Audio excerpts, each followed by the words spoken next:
di ba, madidistract ka dun sa pagkaka-focus mo dito sa kompetisyon.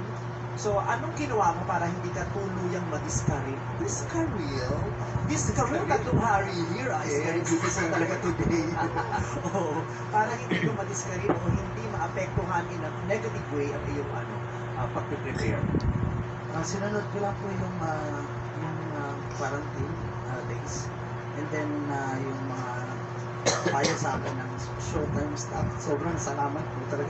Hindi niyo po ako pinabayaan during that time. Sobrang salamat po talaga. Akala ko po hindi na ako makakalaban dito. Thank you so much po, showtime. Kasi recently lang, kalagitnaan ng pag-prepare for the grand finals. Siyempre, antayin ka namin. Hindi po pwedeng walang fall na ang tawag ng tanghala ngayon. Kuling tama ka. Pwede din naman kung sadyang sakto lang na gumaling siya ngayong grand finals. Pasensya mo. Pati hintayin. Ay, oo. Huwag kang makakulang. Gito nga lang niya. Sige, ako lang sa sing-song. Ngayong araw, alamin natin ang kwento na mag-text na sina Angel at JB. Long PDR.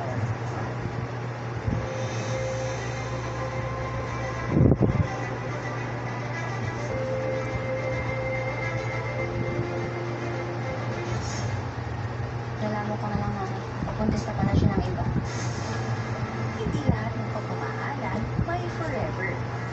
Because of this mistake, naging marupok ako sa malayo siya. Sa isang gustong pagkakasala na walang mukhang pinakakamay. Hindi lahat ng relasyon may happy ever after. Walang mayroong patuwa ng ginawa ko. Pero sana may space pa sa puso mo para sa akin. Kaya kayong mga babae, maniwala kayo sa instinct. God-given yun. Ayoko nga siyang payagan mo trabaho sa malayo. Pero mapilit. Pero may mga tanong na naghihintay pa ng sagot. Simple lang naman yung gusto kong malaman. Bakit na sinayang yung 3 taon sa isang gabi pinunin?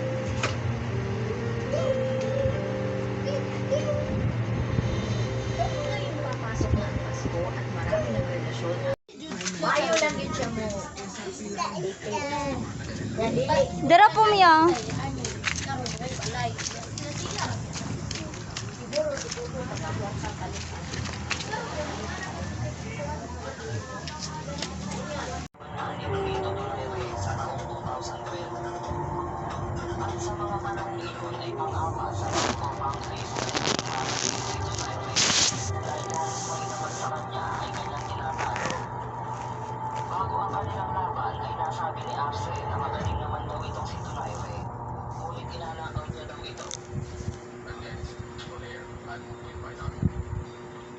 Ang kanilang bakbakan ay ginanap sa Toyota Center sa Texas, USA.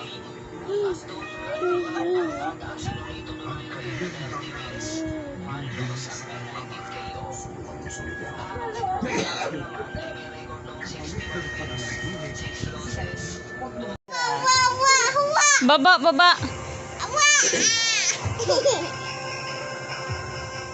Naog! Bueno, ano pa ba ang gusto mo? Ayaw mo bang makuha agad?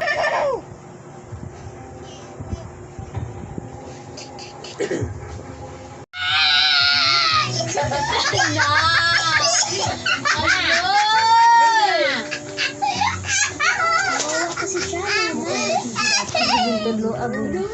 Tudlo. Ay, ay, ay, ay! Mangumot na kakadugan, ha?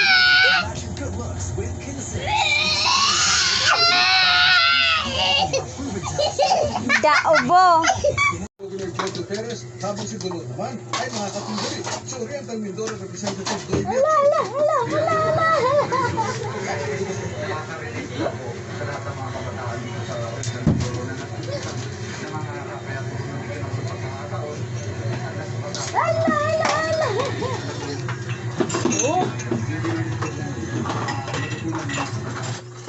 Pikas! bilang konsulat sa Pasig City Civil District, si Angelo Dolo na naghain ng kanyang COC kasama ang re-electionist na si Pasig City Mayor Vico Soto. Sa Maynila, naghain naman ng kanyang kandidatura ang veteran actor na si Ning Veloso bilang second term na konsehal sa ika-6 na distrito ng lungsod at isa sa tigil ng Aksyon Demokratiko at Asenso Manileño. Sa Pampanga, naghain na rin ang sinagasang coach at dating basketballista ni si Renato Apo Agustin bilang konsehal ng San Fernando. Nagdeklara na rin ang ilang artista at personalidad sa plano nilang pagtakbo sa iba-ibang local position. Karamihan, mga pagiko sa larangan. Ayon sa analyst at profesor na si Jean Franco, lamang sa kampanya ang mga artistang first time na sasabak sa politika dahil sa kanilang social media influence.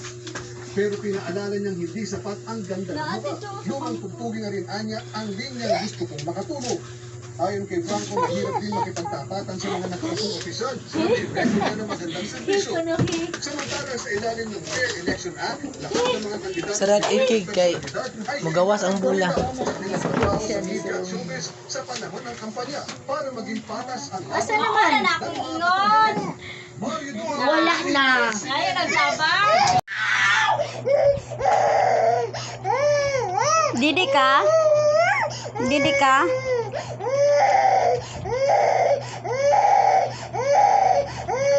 Asa day ka?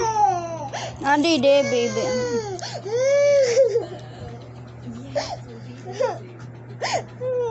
Dali.